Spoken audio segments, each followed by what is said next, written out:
Most insane punishments of ancient Africa. Get ready for a chilling exploration of ancient Africa's justice system. In this video, we'll uncover the top 10 most extreme punishments of that time. You'll gain a new perspective on modern civilization as we delve into the unforgiving consequences of crimes in ancient Africa. We begin with the penalty for murder, which was as severe as a dark winter's night. In ancient Africa, the death penalty loomed over those who intentionally took a life. The consequences were severe, often involving psychological horrors. For instance, fathers who killed their own children faced a terrifying fate. Warning: the upcoming content may be sensitive. These perpetrators had their bodies bound with the corpses of their victims and left to decompose for 3 agonizing days. Guards oversaw this gruesome spectacle, permeating the air with the stench of death. It served as a chilling reminder of the consequences for such crimes. But that's not all. Those who committed the unspeakable act of killing a parent faced an even worse punishment. They were burned alive, and this public display of heinous punishment left a lasting mark of horror on witnesses. Even those involved in covering up a murder or withholding information faced severe consequences. If found guilty, they would be compelled to take their own lives on the spot. Witnessing a murder meant it was crucial to report it to someone. However, the ancient Egyptian justice system didn't limit its punishments to human lives alone. Intentionally killing animals carried the penalty of execution as well. This is because every life, including animals, held religious and symbolic significance in ancient Egypt. The option of self-inflicted death was given to those sentenced to capital punishment, but involuntary murderers didn't escape consequences either. They were required to cleanse themselves of their sin, make offerings, seek forgiveness from the victim's family, and provide appropriate compensation before being allowed to return to their homes. In the Igbo culture, an ethnic group of Nigeria, intentional murder carried severe consequences. The entire village would unleash their wrath upon the offender. The offender's family's houses and property would be destroyed and burned, and the offender was expected to face death as well. Fleeing would brand them as cowards, ensuring they faced justice for their crimes. In the case of accidental killings, the offender would be informed of the death they caused and given the choice to leave the town. Exile, typically lasting 3 years, awaited them, during which they carried the weight of their crime. Upon their return, they were required to compensate the victim's family by providing a girl who would bear children, seeking to restore balance. Another grave offense, quite literally, was grave robbery. Those who dared to disturb the resting places of the dead faced severe penalties, especially if the tomb belonged to a royal figure. To violate royal sanctity in this manner was deemed unforgivable, resulting in death through the most cruel means imaginable. Trespassers who dared to disturb the resting places of the dead faced a harsh fate. Some were impaled, facing a slow and agonizing death. The ancient Egyptians, considered godlike in their era, did not take such blasphemy lightly. Thieves would receive a punishment of 100 blows, a heavy fine that left them destitute and humiliated. This served as a lesson to others not to trifle with the temples. Even judges, responsible for upholding justice, faced consequences. They would endure 100 brutal blows and be stripped of their prestigious positions, relegated to the humble role of cultivation agents, tending to crops as common laborers. Adultery was a grave offense in ancient Africa, with consequences that left a lasting mark. Justice was swift and unforgiving. In ancient Egypt, committing adultery with a married woman led to death, as it was believed to be a gateway sin that could lead to further immoral behavior. Women faced a harsher punishment for adultery than men. If a married woman was accused, her husband had the power to decide whether to punish or forgive her. If he accused her without proof, the matter would be brought to court. In the case of unmarried women involved in adultery, the punishment for men was comparatively lighter.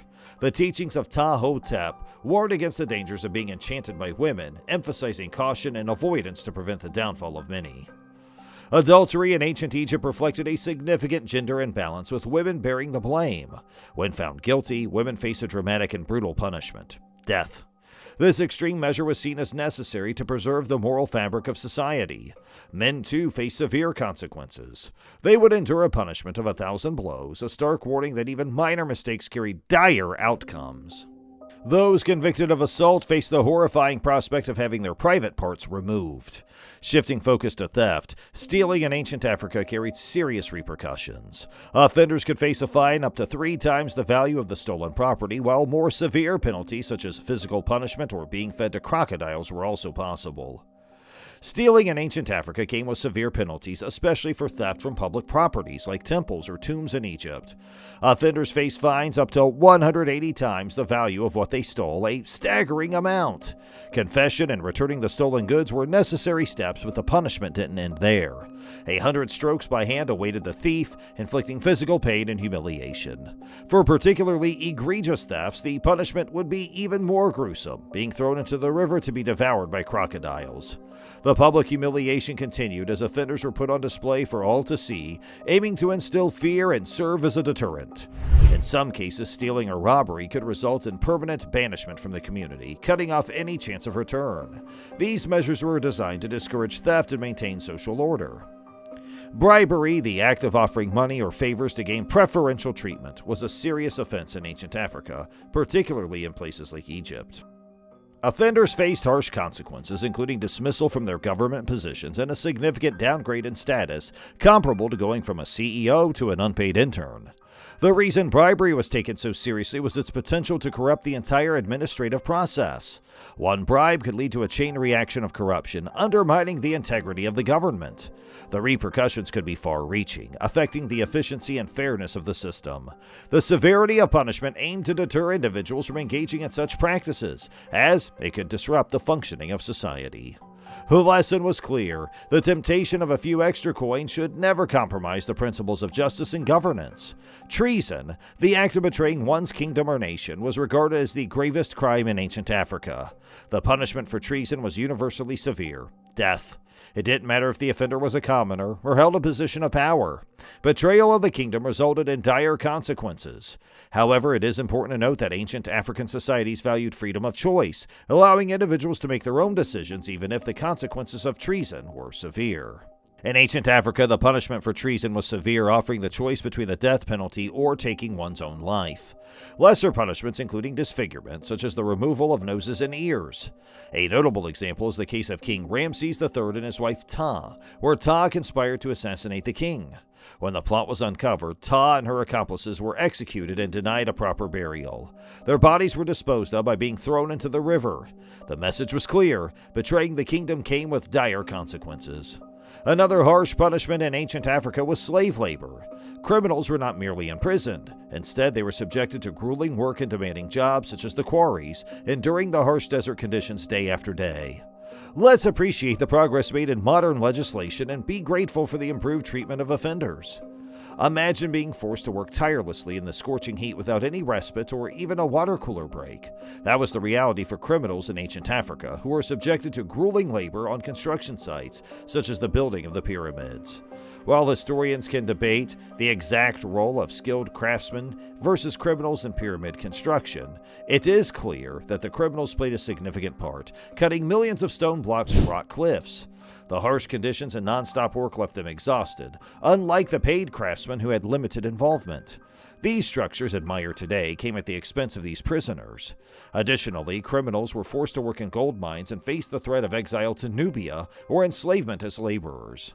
The ancient Egyptians maintained control through corporal punishment, using wooden sticks to administer severe beatings. Their approach to discipline was far from gentle, reflecting a tough love mentality. In ancient times, punishment could be incredibly severe, causing immense pain and lasting consequences. The Egyptians, for instance, went beyond mere beatings and employed inventive methods of discipline. For instance, one might have their nose sliced off, a punishment akin to an ancient form of a permanent and uncool face tattoo.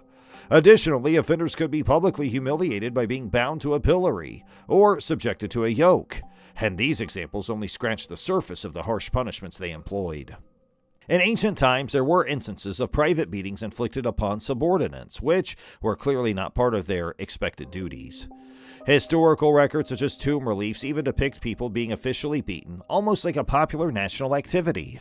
However, punishments in ancient Egypt went beyond beatings and became increasingly severe. Skeletal remains from that era often show multiple bone fractures, indicating the use of brutal and intense physical force.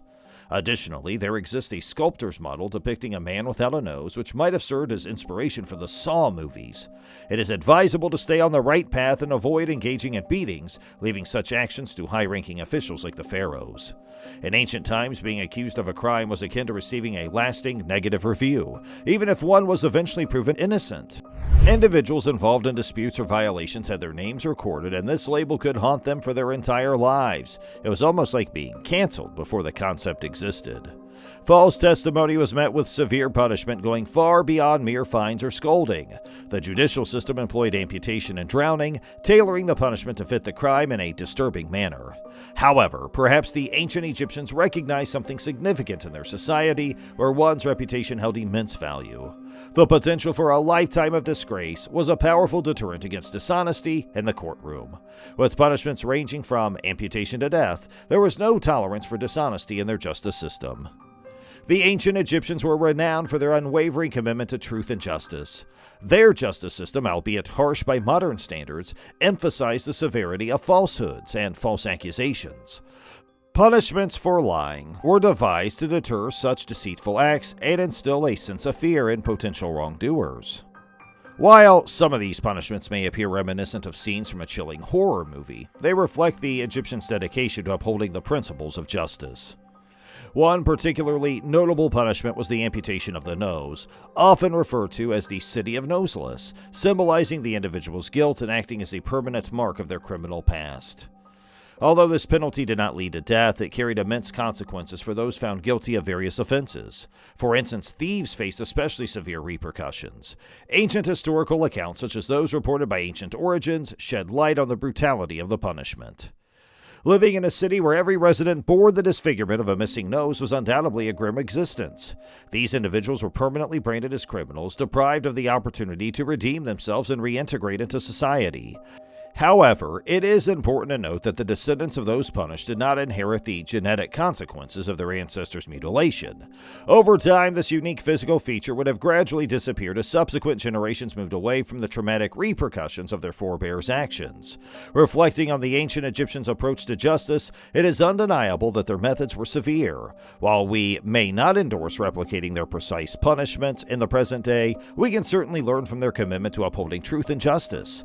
Modern legal systems can benefit from incorporating aspects of their emphasis on deterring false accusations and promoting accountability, while ensuring punishments are proportionate and humane.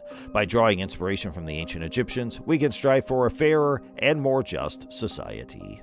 Do subscribe to our channel for more great content like this, and thanks for watching.